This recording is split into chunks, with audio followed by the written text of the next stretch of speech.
No local board input, there's no extraordinary business, and we're going straight on to shareholder approval of Ports of Auckland's Statement of Corporate Intent. Sarah and Alistair. Good morning.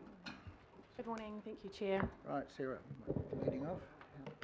So the report in front of you this morning is, as the Chair mentioned, seeking approval of the final Statement of Corporate Intent for 2018 to 21 for Ports of Auckland.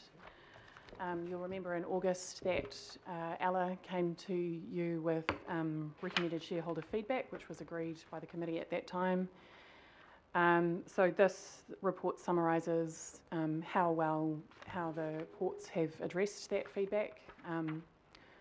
I will take the report as read, but in short, we consider that they have addressed the feedback adequately and that the Statement of Corporate Intent should be approved. Beyond that, we're happy to answer any questions that there might be. So, councillors, we asked the ports whether they wanted to have anyone come and co-present or be here, and the word was no, and it was not for any other reason other than they're quite happy with what has been delivered. So just pass that on. So, but their absence is not a show of unhappiness, is what I'm trying to. Councillor Darby. Thank you. Just a few things to kick off this discussion. While the port has come back and mentioned its environmental responsibilities, under the strategic documents which we've asked it to acknowledge, why is it that we don't ask it to acknowledge the low carbon strategic action plan? I thought that would be quite fundamental. That's a good point, Councillor. So I think that's probably not for any sort of kind of specific omission. You'll note that they have a reasonably ambitious carbon emissions target in their KPIs. So that might be something that we could take up with them. So I also understand that strategy is being refreshed at the moment, and ports are engaged in that process. They're being involved in actually the development of that strategy. So we can perhaps take that up with them. I've raised it specifically before. Okay, so I think that is, I know the port is doing some good work in that area, Chair, but it needs to be aligned with our strategic direction, just as we ask our CCOs. So I would prefer it to be that document and its update to be referred actually in the in this document that we're discussing today. I guess that will also refer to the signature that we've given to the C40 fossil fuel-free streets, taking into account that the port company relies a lot on road transport and road transport that traverses our city centre streets. Less of it, better. But the other part for me is I'm just a bit concerned about the interpretation of, and I'm referring to 5.3 at the top of, near the top of 21, last paragraph. The paragraph begins, Ports of Auckland developed a 30-year master plan, and it finishes, the planning committee considered the plan and noted its support. It didn't note its support, and that is, it deliberately did not note its support. And so can we please go back and refresh that entirely, because that is not, in my view, is not a reflection of the committee or the council. Chair, the motion was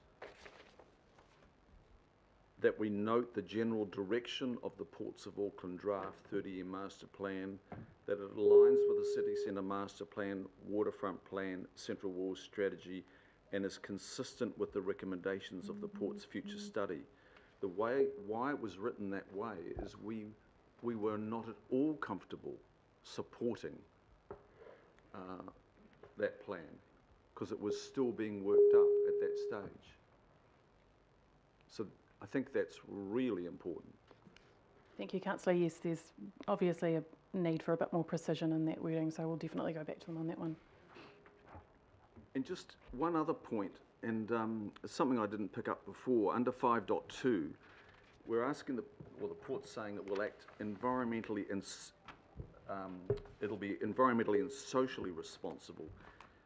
Given the proximity, of course, to the Waitemata and that it's actually on reclaimed seabed, I'm just wondering why we're not asking for it to act environmentally, socially and culturally. We can,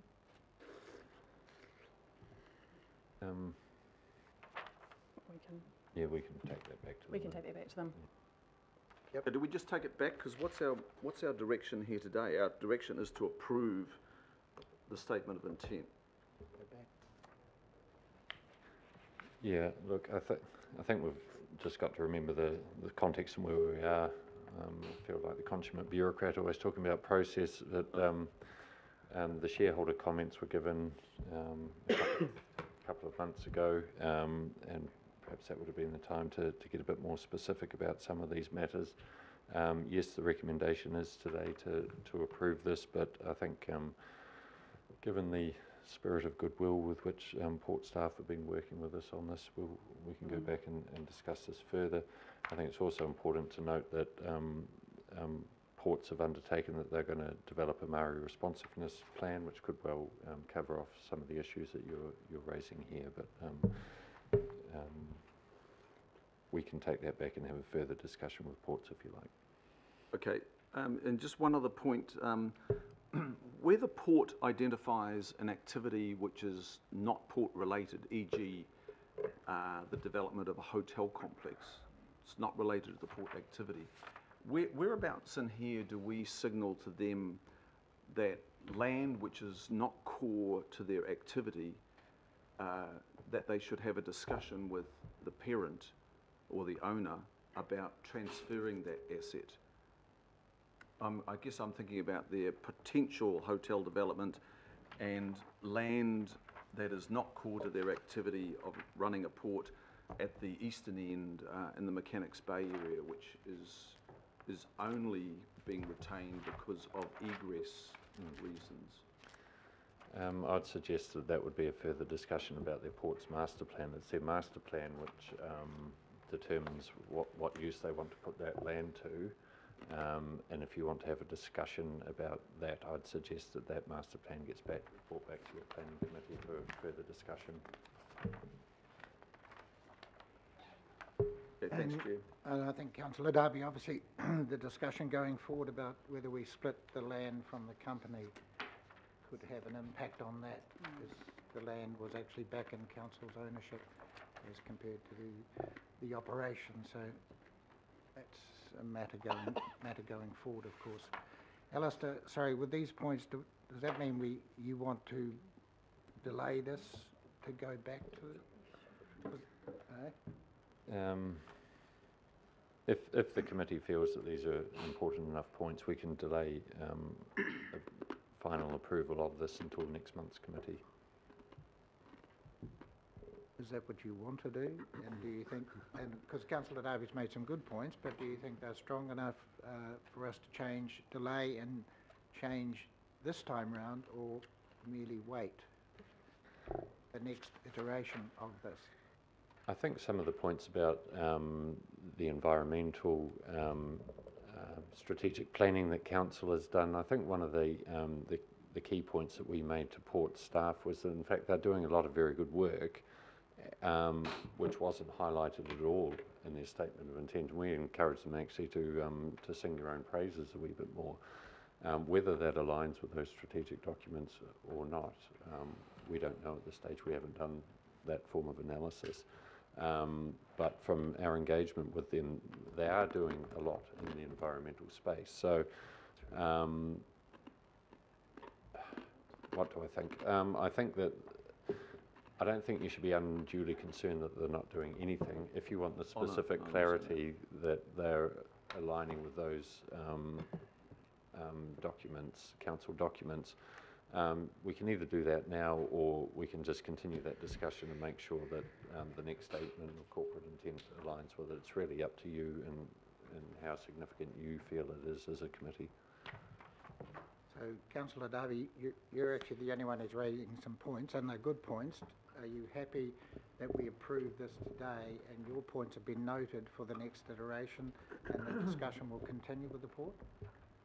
Look, I'd be happy, I know what it takes to write a report and bring another report here. I'd be happy if these points, if others, that is, as long as others don't contend with my points, of course, because, but if it was discussed between our staff, the port company, and then the chair and the mayor had delegated authority to sign it off.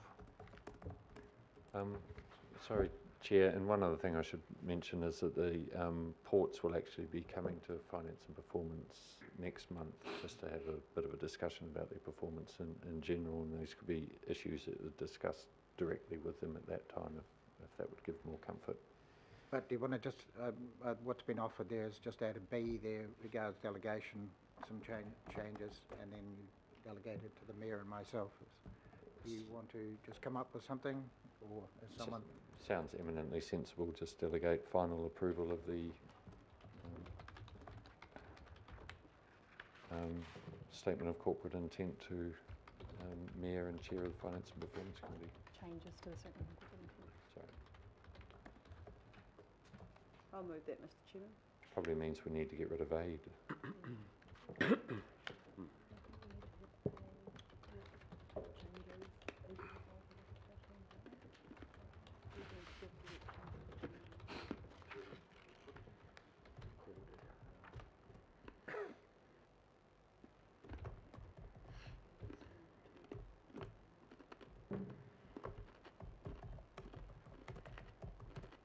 Well, we could just say following further discussions with the Ports of Auckland under B, delegate final approval.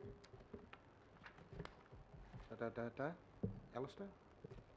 In front of B, we just put following final discussions, further discussions with the Ports of Auckland. Yep.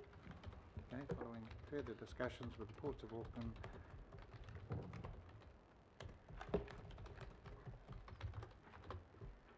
Delegate final approval. Yep.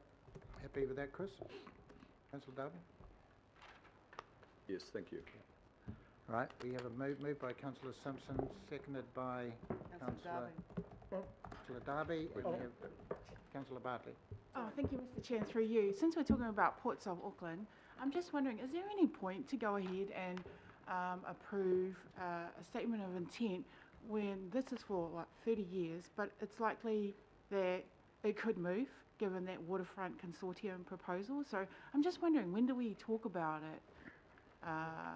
Because there's lots of repercussions, and I'm asking because I don't want to see cars end up on Onehunga Port when we haven't even had a proper discussion about it as a council. So what happens? I think a few things here. This statement of intent covers a 3-year period, but we'll be doing this all again next year.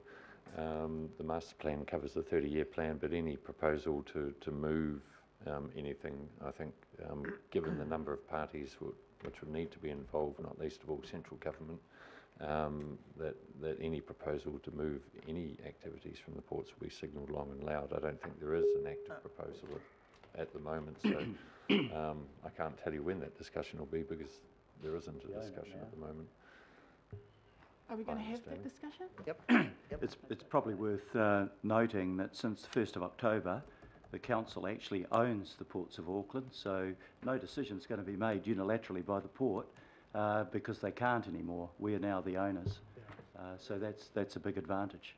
So I've not had any discussions about that. It's a proposal that the consortium raised off the top of their head. There has been no discussion that I'm aware of that's taken place around that, and no intention to move the cars to the Port of Onehunga. We certainly have had the port in under a further guise and further ownership structure try to do things unilaterally, which we haven't approved of, and therefore didn't happen. Member Taitari.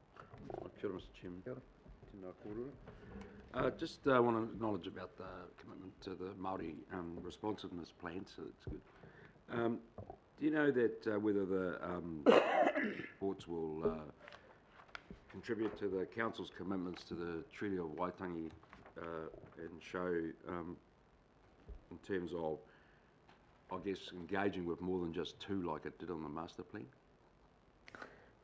I think that's part of the point of developing the Maori responsiveness plan, just clarifying with ports exactly what council's expectations about the engagement with mana whenua and iwi is. I don't know the specifics of that, but we can certainly have that discussion with them. Okay, well, I'm certainly highlighting that. Do you know whether the responsiveness plan will be part of the Māori responsiveness program for council's Treaty of Audit response? I think that's the intention. Yeah, yes, I think it would be. Okay, and is there a possibility for His Worship when he, his letter seeks performance measures for that, you know, in terms of the Māori responsiveness plan for completeness? Yes, in fact, I think some of the shareholder feedback given a couple of months ago was to develop some performance measures in that regard. But the first step is doing the Maori responsiveness plan, which will highlight what they're going to do and then come up with the meaningful performance measures that go with that. So yes. I see His Worship agreed. Thank you. Deputy Mayor Cashmore. Yes, thanks, Mr. Chair. There's a lot happening in this space, isn't there? So we've got the Upper North Island supply chain strategy, which is a continuance from our own future port study. We have some of the ports' aspirations around having an OPCO-PropCo type model. Yeah, of course, as of last week, the stadium, there's a lot up in the air. So, Alistair, looking forward to next year, as this process gets renewed, are we going to be able to incorporate further depth of study at a higher level, given that the supply chain strategy should be released in time by then? Or are we going to go to a whole new different model? Why am I smirking? I think I'm smirking because it depends whether all those other pieces of work have landed in time. And yes, there is a lot going on, but we need some clear direction coming out of those works to incorporate into the next statement of corporate intent. But certainly, any significant changes would be incorporated into the statement of corporate intent next time. Thank you, Chris. To mention Kiwi Rail or NZTA. That's right. Right, so councillors, just remember we've got 3 workshops today. One of them actually is about the CCOs, the letters of expectations and statement of intent, etc., etc. So we will be dealing with this matter generally later. Right, well, we have a mover and a seconder and no one else wishing to talk, so I'll put that. All those in favour? Aye. Against? Anyone against? Right, I'm going to move that we adjourn the meeting, and the reason we're doing that is we're just going to go into a workshop. It's not confidential, but a workshop on the taxation matters, and then we will resume the meeting. It is confidential, isn't it? It is confidential? Well, Sorry. workshops I've generally been- are. I know, well, sorry, I've got advice on 2 sides here, Let's stick to standing orders. that it wasn't notified as being confidential. So we're going to move into a confidential workshop for approximately 1 hour on the matter of item 9. So I'll move that, seconded by Councillor Simpson. All those in favour? Aye. All those against? And that will be till approximately 11:15. Just take a few minutes while we clear the room, thanks.